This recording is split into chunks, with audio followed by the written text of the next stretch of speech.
বিসমিল্লাহির রহমানির রহিম। আজকে ইতিমধ্যে আমরা যে ক্লাসটি নিয়ে আলোচনা করব সেটি হচ্ছে এইচএসসি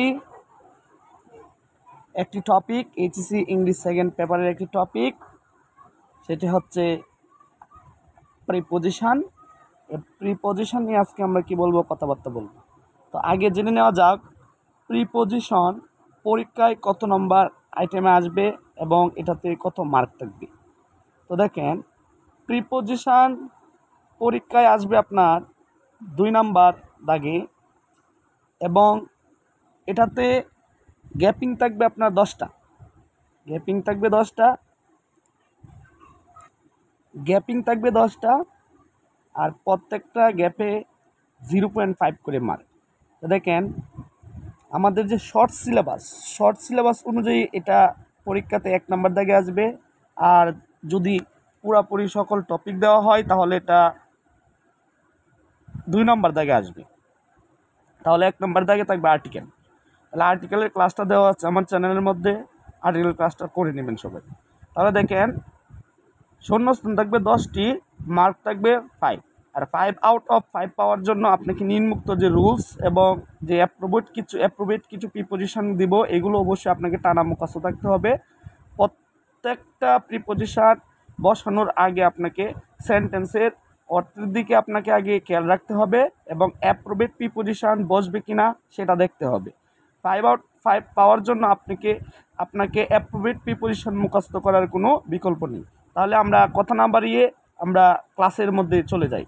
তো দেখেন, আজকের যে ক্লাসটি আমরা করাবো সেটি হচ্ছে আপনার এই যে দেখেন, আজকের যে ক্লাসটি সেটা হচ্ছে দেখেন, আমরা একটা বৃত্ত দিয়েছি। তো আপনিও একটি বৃত্ত দিবেন, বৃত্তের মাধ্যমে এটা সহজভাবে বুঝতে পারবেন। তো দেখেন কীভাবে বুঝবেন। দেখেন, এই জায়গায় একটা আমরা বৃত্ত বা একটা সার্কেল তৈরি করেছি। দেখেন, এই বৃত্তর উপরে দেখেন এখানে যে অন দিয়েছি, অন। তাহলে সবসময় মাথায় রাখবেন, কোনো কিছু যদি কারো উপরে থাকে এবং এটাতে বসা অবস্থায় থাকে তাহলে সেই ক্ষেত্রে অন হবে। ফর এক্সাম্পল দেখেন, এই যে দেখেন, the cat was setting dash the table, মানে টেবলটার উপর বিড়ালটা কি বসাচ্ছিল। এই প্রেক্ষিতে আমরা কি দেবো, এখানে অন দিব। এবং দেখেন, কোনো কিছু যদি কোথাও থেকে এসে আইসা উপরে পড়ে, উড়ে এসে জুড়ে বয়, তাহলে সেই ক্ষেত্রে হবে আপনার অন টু, মানে কোথাও থেকে আইসা এখানে জাম দিয়ে উপরে পড়ছে। তো এরকম দেখেন যে the cat jumps on the table, তাহলে কি করলো, ক্যাটটা জাম দিয়ে টেবিলের উপরে পড়ে গেল, এই ক্ষেত্রে হবে কি অন টু। এবং দেখেন, কোনো কিছু যদি কারো উপরে থাকে তাহলে হবে অবার বা অ্যাবভ। তাহলে অবার বা অ্যাবভ কোন সময় বসাবেন, কোনো কিছু যদি স্থির অবস্থায় থাকে তাহলে হবে একটা, আর যদি কোনো কিছু থাকে গতিশীল অবস্থায় তাহলে হবে আরেকটা। তাহলে দেখেন, স্থির বোঝায়, যদি বোঝায় তাহলে অ্যাবভ, আর যদি গতিশীল বোঝায় তাহলে হবে কি অবার। তাহলে দেখেন, আমরা পরবর্তী অংশ যাচ্ছি। কোনো কিছু দেখেন যদি বুক ছিদ্র করে চলে যায় তাহলে হবে থ্রট বা অ্যাক্রস। ফর এক্সাম্পল দেখেন, he went dash the route, সে রুট দিয়ে ক্রস করে যাচ্ছিল। এই ক্ষেত্রে দেখেন আপনি কি ইউজ করবেন, অ্যাক্রস অথবা থ্রট, মানে কোনো কিছু বুক ছিদ্র করে চলে যায় তাহলে কি হবে, অ্যাক্রস অথবা থ্রট।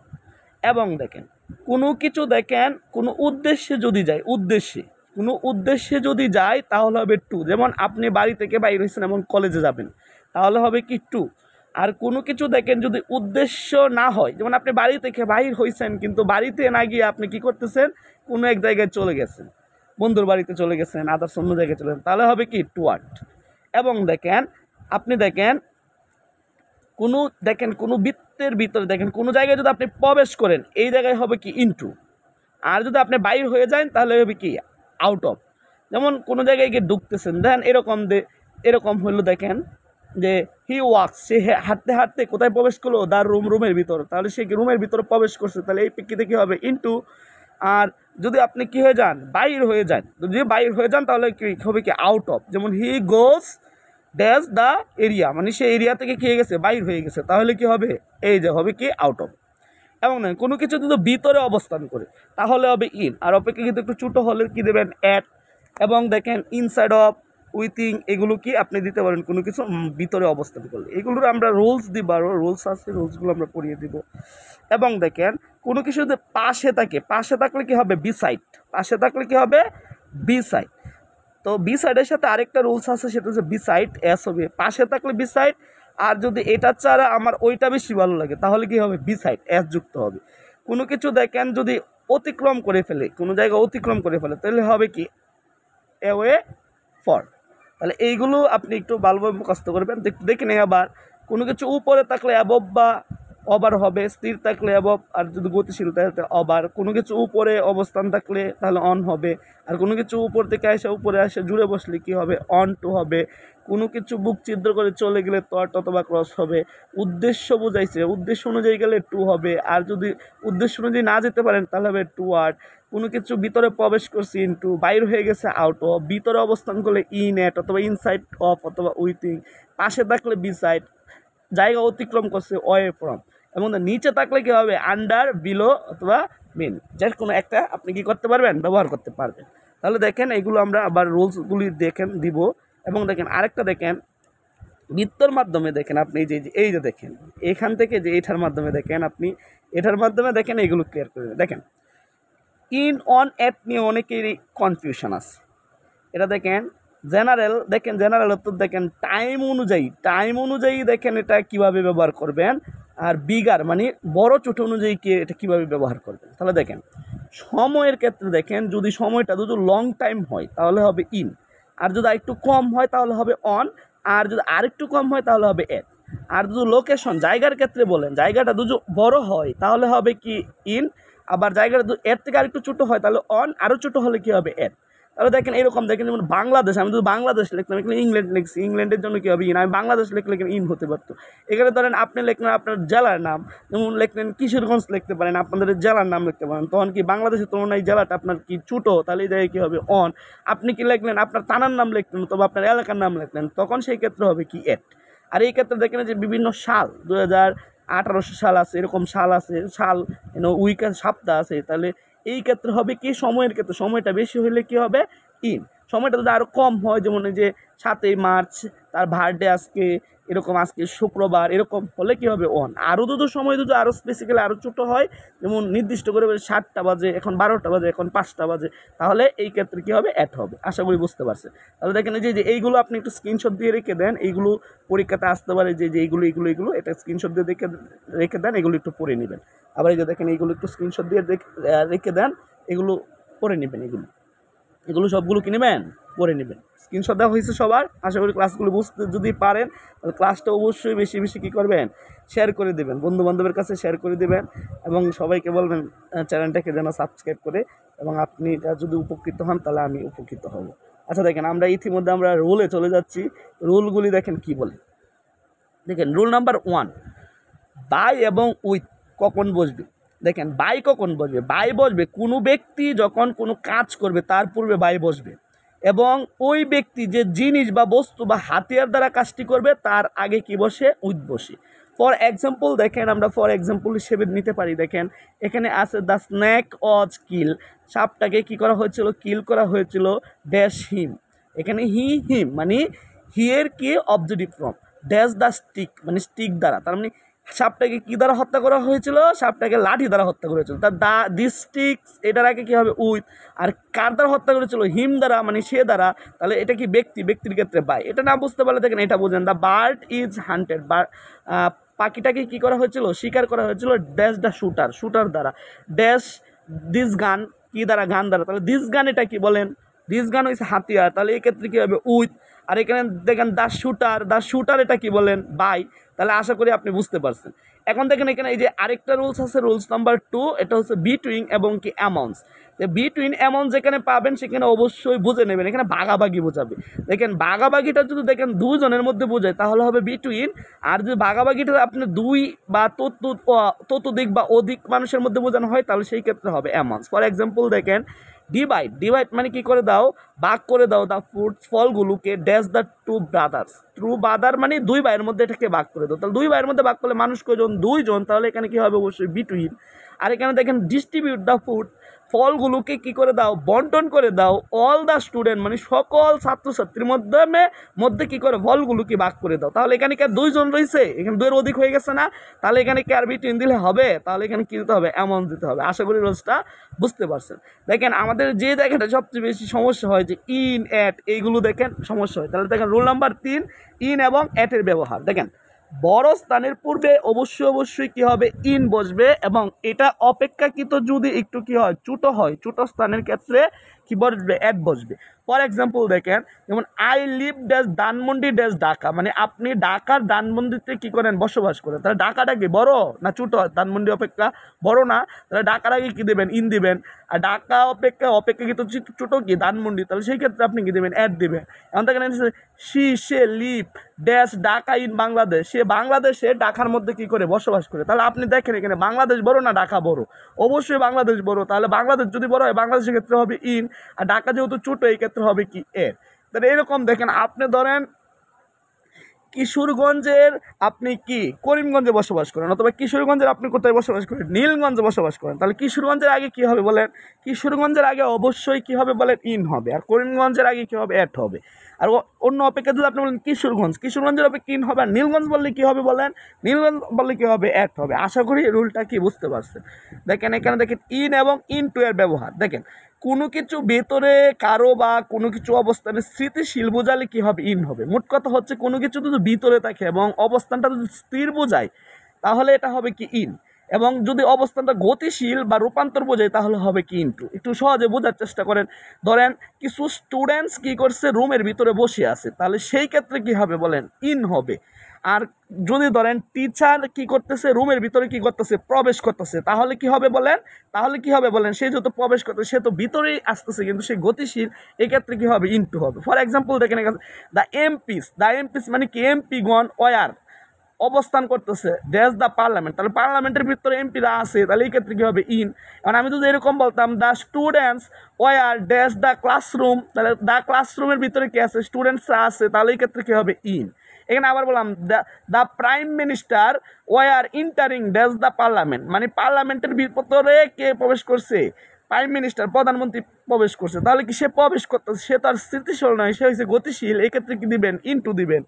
দেখেন এই প্রেক্ষিতে দেখেন আমি যদি বলি এরকম the teacher were entering, teacher কি করতেছে, প্রবেশ করতেছে ড্যাশ দ্য ক্লাসরুমের ভিতরে টিচার প্রবেশ করতেছে, তাহলে এখানে কি দেবেন বলেন, যেহেতু টিচার যেহেতু প্রবেশ করতেছে এই ক্ষেত্রে কি হবে, ইনটু হবে। আশা করি বুঝতে পারছেন রুলটা। তারপর দেখেন যে রুলটা আলোচনা করবো আমরা, রুলস নাম্বার কত, 5। দেখেন অন ইন অ্যাট, এটার ব্যবহার দেখেন অন ইন অ্যাট কোথায় ব্যবহার করবেন। ওই ইতিমধ্যে দেখেন আবার অন ইন অ্যাটের ব্যবহার দেখেন আপনাদেরকে, এই যে দেখেন এই যে অন ইন অ্যাটের ব্যবহার কিন্তু বইলা আসছে, দেখছেন এই যে এটা বুঝছেন। তাহলে আশা করি এটা বুঝতে পারবেন। দেখেন অন ইন অ্যাটের ব্যবহারটা আমরা দেখিনি। দেখেন অন ইন অ্যাটের ব্যবহারটা কীভাবে দিবেন। দেখেন অন দিন বা তারিখের আগে অন বসে, মাস বা বছরের আগে ইন বসে, এবং নির্দিষ্ট সময়ের পূর্বে অ্যাট বসে। তার মানে জিনিসটা যখন বড় হবে, বড় দিন বা তারিখ এগুলো তো বড়, এই ক্ষেত্রে দিবেন অন। তাহলে দিন বা তারিখের আগে দিবেন অন, বছর বা মাস বছর এর আগে বা মাসের আগে কী দেবেন, ইন। তাহলে মাস বা বছরটা বড় না, অপেক্ষাকৃত বড় না, তাহলে সেক্ষেত্রে কী হবে, ইন হবে। আর এটা অপেক্ষা দিন বা তারিখটা একটু ছোটো না, সেই প্রেক্ষিতে কী হবে, অন হবে। আরও ছোটো কি সময়, তাহলে সময়ের পূর্বে কী বসে, অ্যাট বসে। ফর এক্সাম্পল দেখেন আমি মিট করেছিলাম দ্য প্রাইম মিনিস্টারের সাথে কয়টা বাজে, 4 PM নির্দিষ্ট করার সময়, এবং কী করেছিলাম মানডে, বানানটা একটু ঠিক করে নেবেন, মানডে ইন কত 2022 সালে, এটা 24 সাল 23 সাল হতে পারে। হ্যাঁ, তাহলে দেখেন সাল এটা বছর, তাহলে বছরের আগে আপনি কি দিবেন, এখানে ইন দিবেন। এবং এই যে মানডে কি দিন, তাহলে দিনের আগে কি দিবেন, অন। আর সময়টা কি এখানে নির্দিষ্ট করা না, তাহলে সময়টা নির্দিষ্ট করা হলে কি দিবেন, অ্যাট দিবেন। আশা করি রুলটা কি করতে পারছেন, বুঝতে পারছেন। এখন দেখেন এই রুলটা দেখেন, রুল নাম্বার 6। দেখেন ইন, বাই, বিফোর অথবা আফটার। দেখেন ইন কখন হবে, ইনের বহুত ব্যবহার আছে, এগুলো শিখতে হবে আপনাকে। ভবিষ্যৎকালে ব্যাপক সময়ের মধ্যে বোঝাতে কি ইন, আর নির্দিষ্ট সময়ের পূর্বে বাই অথবা কি বিফোর দিতে পারবেন, এবং অতীতকালের ব্যাপক সময়ের পূর্বে কি আফটার বসে। জিনিসটা একটু ভালো করে বুঝেন। ভবিষ্যৎ মানে কাল, মানে যেটা ভবিষ্যতে কি আপনার আসবে, এটা যদি কি বোঝায়, সময়টা যদি ব্যাপক বোঝায়, তাহলে দেখেন our prime minister will come back dash a week মানে এখানে এ উইক না, এ উইক মানে হচ্ছে এখানে ইন উইক, তার মানে প্রাইম মিনিস্টার আসবে, কোন উইকে আসবে এটা বলে নাই, তাহলে এটা কিন্তু সময়টা কি ব্যাপক সময়, তাহলে এই ব্যাপক সময়ের পূর্বে কিনতে হবে, ইন দিতে হবে। এবং দেখেন হি উইল কাম, সে যখন ফিরবে, কয়টা বাজে ফিরবে, 5টা বাজে ফিরবে, তাহলে টাইমটা এখানে নির্দিষ্ট করা, তাহলে এইখানে আপনি কি দেবেন, এখানে কি দেবেন, বাই দিবেন অথবা বিফোর দিবেন, যেটাই দেন হবে। এবং বলছে হি ইজ কামিং, সে এসেছিল ড্যাশ কি 6 মান্থ, 6 মাস আগে সে এসেছিল, তাহলে 6 মান্থ আগে এসেছিল, এটা কি অতীতকালের ব্যাপক সময় না একটা, তাহলে এই জায়গায় কী দিতে হবে, আপনাকে আপটা দিতে হবে।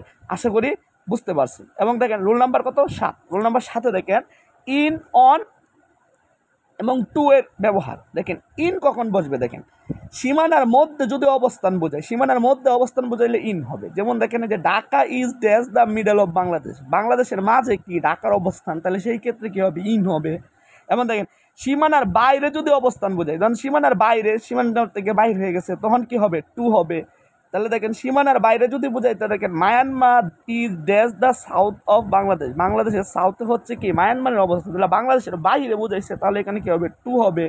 এবং দেখেন সীমানার মধ্যে কিন্তু উপরিভাগ অবস্থান বোঝালে সেই ক্ষেত্রে কি হবে, অন হবে। তাহলে দেখেন সীমানার মাঝে কিন্তু উপরিভাগে যদি অবস্থান বোঝায়, সেই ক্ষেত্রে অনটা কীভাবে হবে, দেখেন দেখেন Mount Everest is dash the north of Nepal, তাহলে নেপালটা যে অবস্থান করে, এটা কোথায় অবস্থান করে, নেপালের মধ্যে কি মাউন্ট এভারেস্টটা কি অবস্থান করে, এটা কি নেপালের মধ্যবর্তী স্থানের, এবং এটা মাউন্ট এভারেস্টটা কি উপরে, তাহলে উপরে এটা কি তা সীমানার মধ্যবর্তী স্থানে বোঝাইছে, তাহলে সেই প্রেক্ষিতে আপনি এখানে কি বসাবেন, অন বসাবেন। দেখেন আরেকটা রুলস আছে বি সাইড, আরেকটা আছে বি সাইড এস। দেখেন আপনার পাশে যদি একজন বসে, তাহলে সেই ক্ষেত্রে হবে কি বি সাইড, আর এইটা ছাড়া আমার ওইটা ভালো লাগে, তাহলে হবে কি বি সাইড এস যুক্ত হবে। যেমন ধরেন হি সিট, তার সিটটা ড্যাশ মি, তার আমার পাশে, তাহলে এই ক্ষেত্রে বি সাইড। এখন আমি বললাম কি ড্যাশ অ্যাপেল, আপেল ছাড়াও আই লাইক কি গ্রাপস, আমি কি আঙ্গুরকে কী করি, পছন্দ করি, অথবা আমি তোমাকে ছাড়াও আমি ওকে পছন্দ করি, তাহলে এই ক্ষেত্রে কী হবে, বি সাইড এর যুক্ত হবে। আশা করি বুঝতে পারছেন। দেখেন আন্ডার এবং বিলও হবে, এখানে বিলও হবে, এটা বিটন হয়ে গেছে, বিলও হবে, বিলো BELOW, হ্যাঁ বিলো। কোনো তলের নিচে থাকলে আন্ডার, এবং তল স্পর্শ করে থাকলে কি হবে, বিটুইন বসে। যেমন ধরেন আপনার একটা চেয়ারের নিচে একটা কি আছে, খাতা আছে, খাতার উপরে একটা কলম আছে, তো কলমটা কার নিচে, কলমটা অবশ্যই চেয়ারের নিচে, তাহলে এই ক্ষেত্রে কি হবে বলেন, এই ক্ষেত্রে হবে কি আন্ডার। আর কলমটা নিচে যে খাতাটা আছে, তাহলে কলমটার কি পিছনের অংশের সাথে কি এটা স্পর্শ না, তলার সাথে স্পর্শ করে না, তাহলে এই ক্ষেত্রে কী হবে, যখন কলমটা থাকবে আপনার এই যে তোমার খাতার উপর, তখন কি হবে, তখন হবে কি বলেন, তখন হবে কি বিলো। তাহলে দেখেন এটা কিভাবে হবে, put the box dash the bed, মানে বেডের নিচে কি করা হয়েছে, বেডের নিচে তোমার রাখা হয়েছে কি, তোমার বেডের নিচে পুট রাখা হয়েছে, দা বক্সটি রাখা হয়েছে বেডের নিচে, তাহলে বেডের নিচে রাখছেন যেহেতু, এই ক্ষেত্রে কী হবে, আন্ডার। আর দেখেন এইদিকে দেন দিয়ার ইজ এ ব্যাগটা রাখা হয়েছে ড্যাশ দ্য টাং মানে টাঙ্কের উপরে, তাহলে এই ব্যাগটা দেখেন টাঙ্কের নিচে কিন্তু তলা স্পর্শ করায়, তাহলে এই ক্ষেত্রে আপনি কি দেবেন, বিলো দিবেন। বিলো এটা কিন্তু বিটন না, কি হবে, বিলো, BELOW, বিলো। ওকে দেখেন rule number 10, since for from, এটা কখন ব্যবহার করবেন, দেখেন নির্দিষ্ট সময়ের পূর্বে সিন্স বসে এবং তা সব সময় পারফেক্ট, অথবা এটার মধ্যে কি থাকবে, হ্যাভ অথবা হ্যাজ থাকবে, এবং ভার্বের কীতি হবে, বিতি হবে, এবং সময়টা কি হবে আপনার নির্দিষ্ট হবে, তাহলে সেই ক্ষেত্রে আপনি সিন্স বসাতে পারবেন। আর পারফেক্ট কন্টিনিউয়াস টেন্সে থাকবে অবশ্যই। এবং দেখেন আরেকটা হবে পারফেক্ট কন্টিনিউয়াস টেন্সে যদি থাকে হ্যাভ বিন অথবা হ্যাজ বিন থাকবে, আর ভার্বের সাথে কী হবে, আইএনজি হবে, এবং সময়টা কী হবে, নির্দিষ্ট হবে। তাহলে এই ক্ষেত্রেও কি হবে, এই ক্ষেত্রে আপনি কি বসাবেন, ফর বসাবেন। আর যে কোনো টেন্সের ক্ষেত্রে আপনি কি বসাতে পারবেন, ফ্রম বসাতে পারবেন। দেখেন এখানে ইট হ্যাজ বিন, এই যে হ্যাজ বিন আছে, কিন্তু রেইন এটা সিন্স ফ্রাইডে, এটা সময়টা কিন্তু নির্দিষ্ট, সময় যদি নির্দিষ্ট করা থাকে, এখানে হ্যাজ বিন হোক, হ্যাড বিন হোক, যাই হোক, আপনি কি বসাবেন, সিন্স বসাবেন। আর এখানে দেখেন সময় যদি অনির্দিষ্ট থাকে, তাহলে এখানে আর সিন্স বসানো যাবে না, তখন এখানে কি বসাতে হবে, ফর বসাতে হবে। যেমন it has been rain dash a long time অথবা এ লং উইক, তাহলে এখানে সময়টা কিন্তু আর নির্দিষ্ট না, তাহলে এখানে সিন্স দেওয়া যাবে না, এখানে কি ফর দিতে হবে। আর বলছে ইট ডিডন্ট রেইন ফ্রম জানুয়ারি, এখানে দেখেন এই যে ড্যাশ থাকবে ফ্রমের জায়গায়, তাহলে ইট ডিডন্ট রেইন ড্যাশ জানুয়ারি, তাহলে এটা হচ্ছে যে কোনো টেন্সের ক্ষেত্রে আপনি কি বসাতে পারবেন, ফ্রম বসাতে পারবেন। আশা করি আপনি এই ক্লাসটি কি করতে পারছেন, বুঝতে পারছেন। আর যারা যারা বুঝতে পারছেন অবশ্যই আমি ক্লাসটি শেয়ার চাই। আমার যত স্টুডেন্ট আছো সবাই কী করো, ক্লাসটাকে শেয়ার করে দাও, সবাই যেন বুঝতে পারে। এবং আমি ইতিমধ্যে এখন তোমাদেরকে আমি কিছু অ্যাপ্রোভেড প্রিপোজিশন দিয়ে দিব। এই অ্যাপ্রোভেড প্রিপোজিশনগুলো তোমরা অবশ্যই স্ক্রিনশট দিয়ে রেখে দাও এবং সবার কাছে এটা শেয়ার করে দাও। এবং অ্যাপ্রোভেড প্রিপোজিশনগুলো অবশ্যই ভালোভাবে মুখস্থ করবে, তাহলে আমি আশা করি তোমাদের সকল কিছু ইনশাল্লাহ কমন পড়বে। এই যে দেখো এই যে দেখো তোমাদের অ্যাপ্রোভেড প্রিপোজিশনগুলো, এইগুলো এই অ্যাপ্রোভেড প্রিপোজিশনগুলো সবগুলো কী করবা, মুখস্থ করবা। এখানে যে অ্যাপ্রোভেড প্রিপোজিশনগুলো আছে এখানে ধরে ধরে প্রতিদিন 10টা করে, প্রতিদিন 10টা করে ধরে কী করবা, মুখস্থ করবা। 250টা অ্যাপ্রোভেড প্রিপোজিশন আছে, আমরা এভাবে ধরে এটা যে আমি মাস্টার এই হচ্ছে স্ক্রিনশট দাও, সবাই স্ক্রিনশট দিয়ে রেখে দাও তোমার কাছে। এটা সবগুলোই অ্যাপ্রোভেড প্রিপোজিশন মুখস্থ করবা ইনশাল্লাহ। আমি আশা করি তোমরা তোমরা সব কিছু কমন পাবা। এবং ক্লাসটি যদি ভালো লাগে তাহলে অবশ্যই সবাই শেয়ার করো এবং আমার চ্যানেলটিকে সবাইকে সাবস্ক্রাইব করো। তোমরা যখন চ্যানেলটি সাবস্ক্রাইব করবা এবং তোমরা যখন আমার পাশে থাকবা, তোমাদের জন্য আমি আর নতুন ক্লাস নিয়ে আসবো। তো সবার জন্য শুভকামনা রইল, সকলে এসএসসি পরীক্ষার জন্য ভালো রেজাল্ট করতে পারে। আসসালামু আলাইকুম ওয়া রাহমাতুল্লাহি ওয়া বারাকাতুহু।